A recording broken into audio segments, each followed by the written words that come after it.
This is my fourth attempt at trying to record a video for my auteur theory. My previous three attempts, for some whatever reason, every time I tried to upload them using the record media session on Canvas, it would always crash and I would not be able to upload my video properly. So I'm going to be doing this a different way.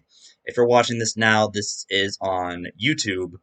And I apologize for the change of format, but this is the only way that I'm able to fully express my ideas in the way that I want to in video format without having it completely crash on me. And I really want to do videos because this is a way for me to step out of my comfort zone a little bit. I don't want to write papers. This is a different format style for me, and I want to try and stick with this. So I apologize for the change of viewing presence in this, but this is the only way for it to work if you even end up seeing this video at all. But if you do, then that means all this was a success. So yay, fourth time's the charm. I apologize for my lack of enthusiasm, but I've already done this for 2.5 hours now, and I'm kind of done with it. So, all right, jumping into it again. This is my video for the auteur theory. My chosen filmmaker is Charlie Chaplin. He is my favorite filmmaker of I wouldn't say of all time, but definitely one of my personal favorites, the one that I look up to the most, the one that I admire the most. So that's why I chose him to do for this assignment. Now, of course, you could choose multiple different theorists to use as to explain why Chaplin is an auteur, because Chaplin, of course, wrote and directed and of course starred in a good majority of his films. Like Peter Woolen, for example, who focused only on directors, you could use that. Molly Haskell, of course, from his acting style, and of course Richard Corliss for his writing style in his films. But because he did a good majority of his films himself, a large majority of the work on the films himself, I wanted to focus more solely on the entirety of his creations as a whole. So I'm going to pick Andrew Sarris because he kind of focused on like all the creations of films as a whole rather than just one particular piece of them. And of course, Ceres has the most appealing thing for me to use, which is his three concrete circles, those being technique, or the idea of craftsmanship behind the film, distinctive personality, the recurrent characteristics of style, and of course, interior meaning, or the deeper thematic connections between the films. Pauline Kael, of course, is a good choice because she has the idea of like liking great trash, or multiple people can like multiple different types of films. But I kind of like the idea of Andrew Sarris being a little bit more generalized behind it all. So I wanted to focus more on him being the theorist for this assignment. So I watched 5 different Charlie Chaplin films to really get a good idea of the Chaplin sense of style. A good majority of these I've already seen, but for the sake of the assignment, I rewatched them so I could regain an idea of their meaning in my head. So the 5 films that I watched, both short and feature length, are The Kid from 1921, City Lights from 1931, The Great Dictator from 1940, and from 1914, Henry Lerman's Making a Living, and Mabel Normand's Mabel's Strange Predicament. So focusing on each circle one by one, starting off with technique or the craftsmanship behind Chaplin films. The best way in order to look into this would be to ask the question, what makes a Chaplin film a Chaplin film? Or how do you know you're watching a Chaplin film? I mean, besides, of course, the fact that Chaplin's name appears in the credits. Well, the obvious one is that it's in black and white. Okay, cool. There's only 2 Chaplin films that I can think of, being A King in New York, I think. I'm not sure if that was in color or not, and A Countess from Hong Kong that are in color. Okay, so Chaplin did a good majority of his work in black and white, but that's just kind of skimming the surface. Let's go a bit deeper. Okay, a lot of his films are silent. Also true, but Chaplin also did 4 films that had dialogue in them, so that's not really a style much if he did more than that different type.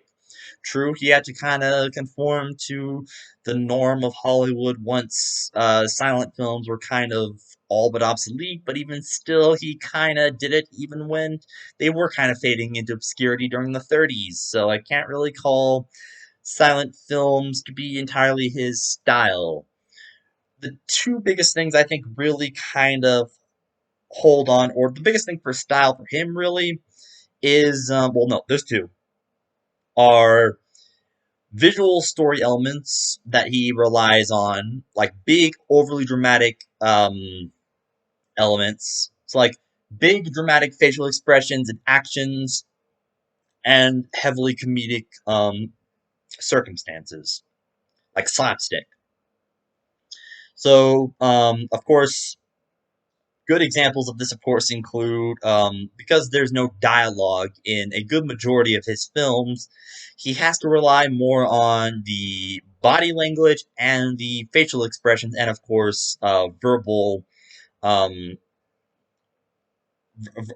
written pieces of written pieces such as, like, papers and letters and things like that, and of course those well, like when characters are shown talking on the films, there are those lines that pop up on there that say what the character is supposedly saying in the film. So kind of like, those visual cues. So he has to rely a lot more on visual storytelling and, reading rather than auditory, with the exception of music, of course, but that wouldn't occur until much, much later, when he would compose his films, like after many, many re-releases, many, many years later. So when his films were first released, they were completely silent. There was no sound effects, there was no music, there was no dialogue, there was no nothing. It was just completely silent. So he has to rely solely on visual storytelling. With that being said, that is most his technique and craftsmanship is always, the kind of similar technique and style of most other silent films of the era. Again, the big, overly dramatic kind of style of acting with, like, the slapstick, of course, where Chaplin will randomly get himself into a fight with another character, and they're throwing big over the top punches, kind of similar to like the Three Stooges or whatever. Or Chaplin is like randomly losing his balance or getting himself stuck into random places and has to be helped out of them or whatever. And also the big facial expressions that portray the emotions of the characters. My personal favorite being from The Kid, where um, both on Chaplin's face and the kid's face, Jackie Coogan, when they are torn apart from each other, the complete look of disbelief, shock, and depression on Coogan's face and Chaplin's face, or no, the desperation, just the big eyes, the kind of like the reaching out, the desperation behind them. You can feel the emotion in their faces, and then the relief when they finally manage to reunite with each other. It's just, you can feel the emotion that comes out of them because it's big, it's overly dramatic, but it's supposed to be, of course, because that's what's portraying the emotion. And a good majority, or like say anytime when Chaplin is just walking down the street, you can see that his face is kind of distraught, but he also kind of just looks happy and go free, or carefree. Sorry. Or like in City Lights, for example, another personal favorite of mine, where at the very end of the film, after the blind flower girl is finally able to see, after all this time, the biggest smile on her face when she actually recognizes the tramp for who he is. And vice versa, when the tramp is finally relieved that she can actually recognize him for who he is. Just the joy on his face. It's big. It's expressive. It represents so much emotion without a single word of dialogue spoken. Sure, you're reading some dialogue on the screen, but you're not actually hearing it. And again, a lot of the fights that he gets into, a lot of the situations that he finds himself in, they feel real because they're big and you can see them and you understand what's going on. The punch that he throws to people, when he lands backwards on others, when he's doing stupid comedic situations like in The Kid where there's a policeman behind Chaplin and he's holding a trowel with putty on it after he had finished repairing a window, and he literally flicks the putty back, like the trowel backwards, as if the putty is landing on the policeman's face, and the policeman every time he does this jerks his head back every single time as if he's getting hit by the putty. Those big movements that situate the visual storytelling technique that Chaplin used for his films, and even in The Great Dictator as well, where um, there's a lot more dialogue. There's two sequences in general that still kind of portray that kind of comedic Chaplin style, where the first one being my personal favorite, where the Jewish barber is shaving a patron's face to the tune of like an 1880s opera on the radio, and he's doing a whole bunch of these weird choreographed dance movements to the tune of the opera in comedic fashion, kind of similar to like a Looney Tunes kind of style skit. Or the second one being where the main villain of the film, Hinkle, obvious representation of Adolf Hitler, I do that for symbolizing the mustache, um, literally spends 5 minutes, a good solid 5 minutes of the film, after being told he could supposedly be emperor of the world, literally goes parading around his office or his inner chambers, tossing a balloon globe into the air, doing absolutely nothing but using overly giddy expressions and body movements as he's tossing the world in the air. Oh, it's mine now. I'm so happy.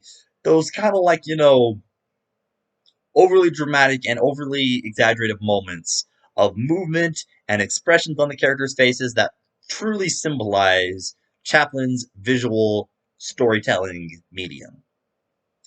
The second circle, of course, is distinguishable personality, or the recurrent characteristics of style. Um, the most obvious one here is being people being down on their luck, not having much in their life in terms of like money or owning anything. Most obvious example, of course, being in The Kid in City Lights. Chaplin portrays the tramp, who is famous for being a man who is always very poor, is completely content with. No, I'll get to that. I'm jumping ahead a little bit. And he just has to, he doesn't have much in terms of life. In City Lights, there's also, of course, the flower girl and her grandmother, who are extremely poor as well. They kind of just live life day by day. Same with the tramp, of course. And the Great Dictator, he portrays a Jewish barber who doesn't have much in life because he previously fought in a world war and then lost his memory. So he is coming back to a world where he wasn't aware that an evil dictator is literally putting his influence onto his own world and making his life pretty much a living hell. So he doesn't have much in terms of life because somebody else's influence is causing it to happen. And in making a living in Mabel's strange predicament, a little bit less so, but in Mabel's movie, he's portraying the tramp, and he's literally just parading himself around in a hotel for literally no reason whatsoever. Why is he doing that unless he doesn't have much money? He doesn't really have anywhere else he can really stay. Making a living, he's literally swindling. His character is called Swindler, by the way, Chaplin's character. He's swindling the director, Henry Lerman's character, into giving him money. Now, why would he be doing that unless he doesn't have any money to begin with? Unless he's just kind of a lazy son of a gun who doesn't want to do anything with his life. But even still, he's clearly down on his luck. He clearly doesn't have much. He's forced to do what he has to do in order to survive in life because he doesn't have much to begin with. Um, a good majority of his characters, this does not occur in all of them, but this occurs in enough of them that I feel this is also another distinguishable personality of Chaplin films. Um, well, no, it kind of occurs in all of them. Is kind of like a carefree, happy-go-lucky sense that even though these characters kind of are down on their luck and they don't really have much to begin with, they all kind of feel, they don't really care. They strut about on the street with the skip in their step, like the opening of The Kid, where the tramp is just walking around, not giving a care in the world, and then comes across Coogan, or the baby, of course. Or in City Lights, where the tramp is perfectly content sleeping on a newly dedicated statue in the middle of the park, without a care in the world. And when the statue is unveiled to the public, he just sits there on the statue wakes up and goes, "Oh, hello, everybody." He seems super excited about it. The great dictator. Chaplin is perfectly content with his slow business. He loves being a barber, and he's clearly shown to have enjoyment out of it and making a living. He is seen being happy swindling this man. And even though he seems to be poor, he still seems happy about it. And he seems happy being in the hotel in Mabel's strange predicament. So again, all of these, he seems happy-go-lucky and carefree in every single situation that he appears in because he doesn't seem to care. Just he takes life by the day and just does things as he normally does, as he pleases. With a good majority of Chaplin's films, there's also a level of innocence behind his characters. This kind of happens a little bit more in his later films, more so than his earlier films. But it seems like a good majority of Chaplin's characters are kind of they're innocent. They are always good natured and they're not doing anything ill willed. If they are doing something illegal, such as the kind of like the scheme that Coogan and Chaplin have in The Kid, where the kid literally breaks a random person's windows, and then Chaplin comes around and charges the person to repair the windows, even though they previously had just broken them. That's clearly illegal. That's not something you should be doing. You're swindling people of their money. Or in City Lights, where after Chaplin is convicted of stealing the millionaire's money, and then he literally does so after he has no other choice but to take the money for himself afterwards. Not only is he doing so to give this blind woman a better life, he goes and turns himself in afterwards, so he can own up to his to the consequences of his bad actions. In The Great Dictator, again, he doesn't really do anything ill-willed here, but he's doing everything out of the goodness of his heart, both for his community and for Hannah, his love interest. So he's not doing anything ill-willed in a sense. Again, his earlier films, and that's kind of more of like a writing and directing technique rather than an acting technique, because his earlier films, like Making a Living and Mabel's Strange Predicament, don't really have that. His characters are kind of seen as a little bit more despicable, but that can also be used as kind of, again, like I said, kind of like a more writing and directing kind of style rather than acting style. And of course, finally, all of Chaplin's films, I've already mentioned this, have that kind of comedic personality, kind of like sense of personality or style to them. They are meant to make you laugh. Chaplin films, first and foremost, even something that's kind of more serious as The Great Dictator, which does definitely have serious moments in it, has a lot of those classic Chaplin, comedic moments in it. Again, with those big, over the top actions that I mentioned from previously. Again, I know that's kind of cheating, putting it in more than one spot, but you're watching a Chaplin film. You know that it's kind of that Chaplin-esque when it has those comedic elements from silent films and even and his talkies in there. So finally, the third bubble, of course, or the third circle is interior meaning, or a deeper thematic connection between the films. There are three thematic connections that I was able to find, or you can usually find from watching a good majority of Chaplin's films. The first one is the roughness of life. Chaplin's characters are normally poor and have to do whatever it takes to survive. Very briefly, going over an example from every single movie, the kid, Chaplin's character is the tramp, who is very very poor and is literally forced to take care of Coogan on his own, and is just doing the very best that he can every single day in order to get money and just live from day to day, the best he possibly can. Plain and simple. City Lights, kind of the same thing, but replace the kid with a blind woman instead. Kind of living day by day and just doing the best he can in order to try and get money for her. In The Great Dictator, again, kind of a similar thing. The only difference being instead of the tramp, it's a Jewish barber. He is the roughness of life being in the sense that he's living under a dictator's rule as a poor Jew and has to just try and make life the best he can for himself. There's soldiers everywhere. Business is slow. Everyone is scared out of their wits because of said soldiers. Like again, life could be better. he's literally one step away from being sent away to a concentration camp because an evil dictator wants to send him there, and all of his neighbors and friends.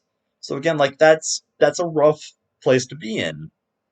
A lot of Chaplin's films kind of portray the more, like, I guess, poorer side of life, like the down under luck kind of people who kind of just live paycheck to paycheck.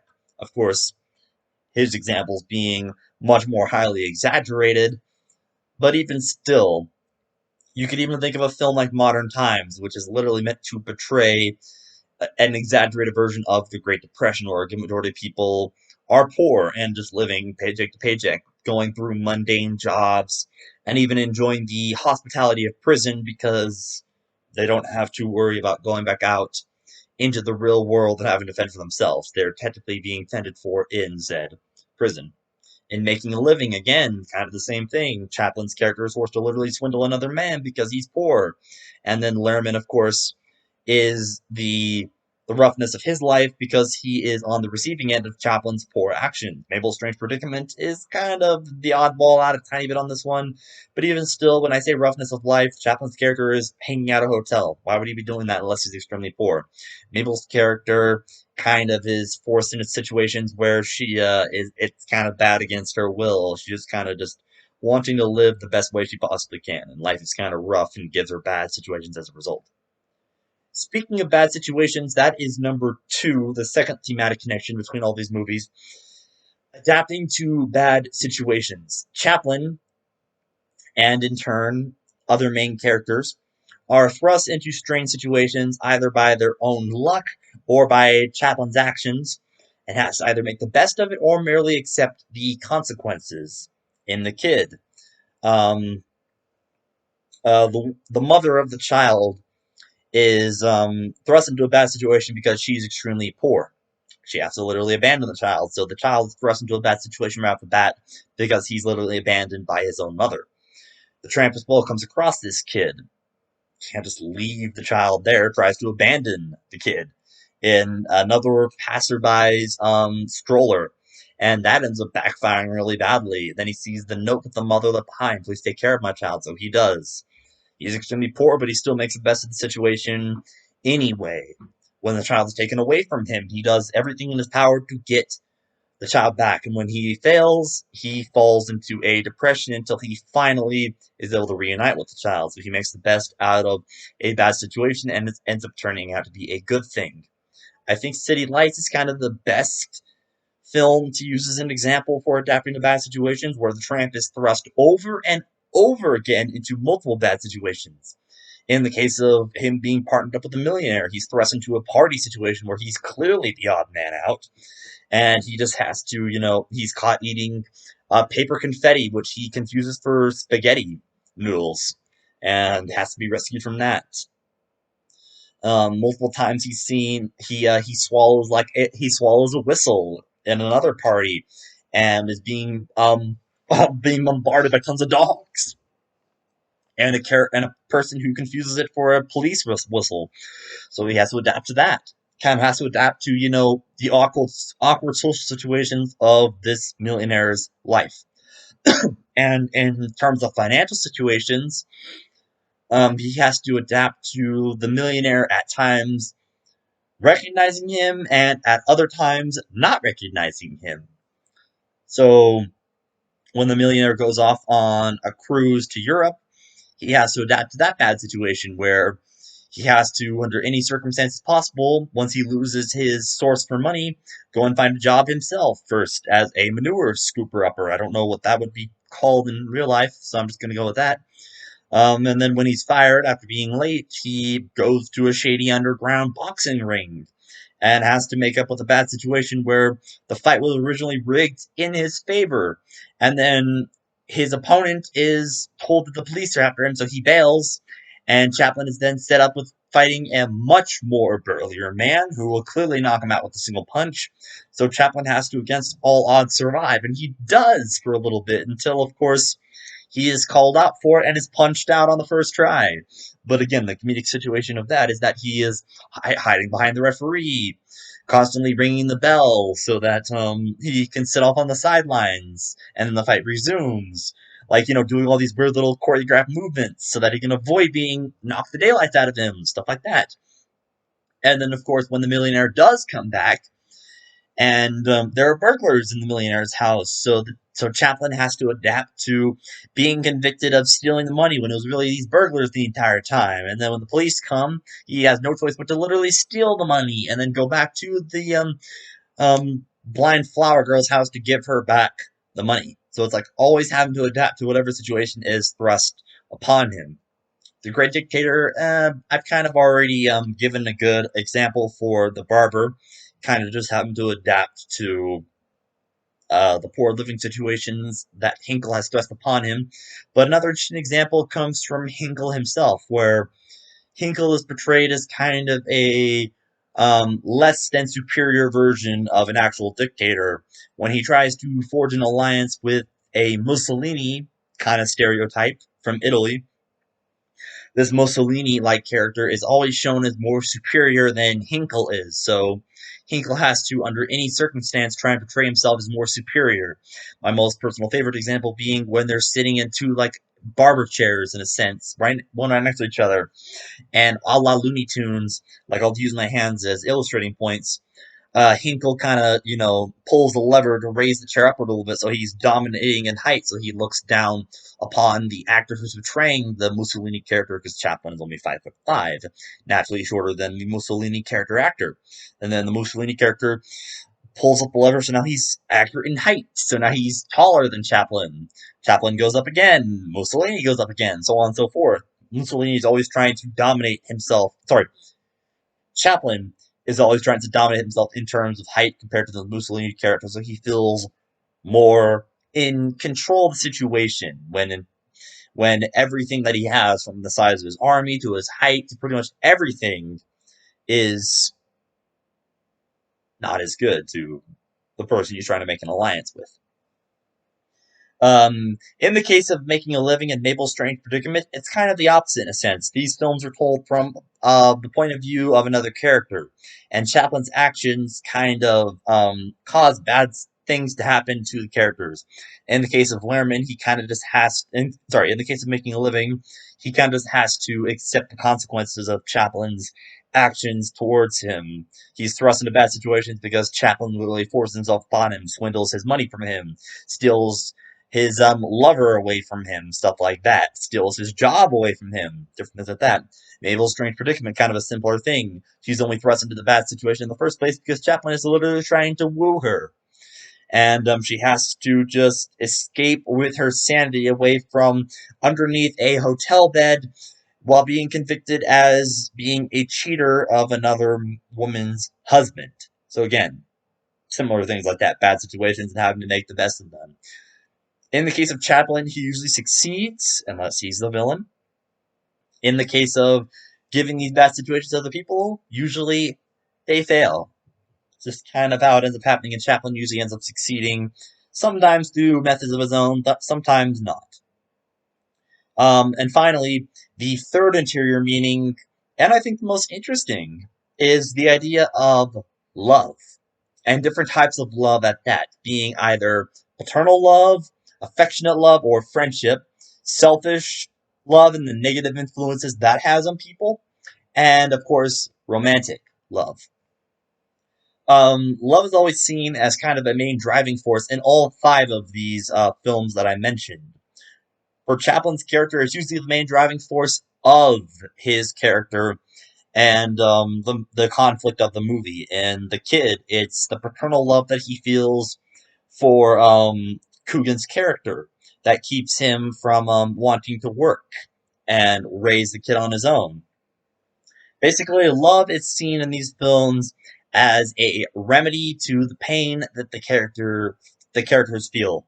In the kid, Chaplin and Coogan, respectively, are kind of like the only ray of sunshine that they have in their otherwise pretty mediocre and depressing lives. And when either or is taken away from the other, they are clearly seen as being distraught and saddened. At the same time, the mother character in this movie, played by Edna Purviance, I believe is her name. I'm not certain on that. Edna Purviance. Um, Her child is the only remedy for her pain. So she has to get rid of the child in order to try and give the child a better life. And when the child comes back into her life, it's clearly seen as a remedy for all the pain that she's had after 5 years of emotional turmoil. In the case of City Lights, there's multiple different love relationships that can be seen here, both romantic and friendship wise. The tramp, for example, is seen as the only remedy for pain, besides alcohol, of course, that the millionaire character has in his life. After the millionaire almost commits suicide, the tramp saves his life. So when the millionaire is drunk, he recognizes the tramp as being his best friend and is kind of the only source of joy that he has in his life. Of course, this is when the millionaire is drunk. When the millionaire is not drunk, he no longer recognizes the tramp and falls back under his series of depression again, kicking the tramp out and going back into his drunken stupor. So it's kind of like the millionaire relies on the tramp to be his only source of happiness in his life, so he doesn't end up committing suicide once again.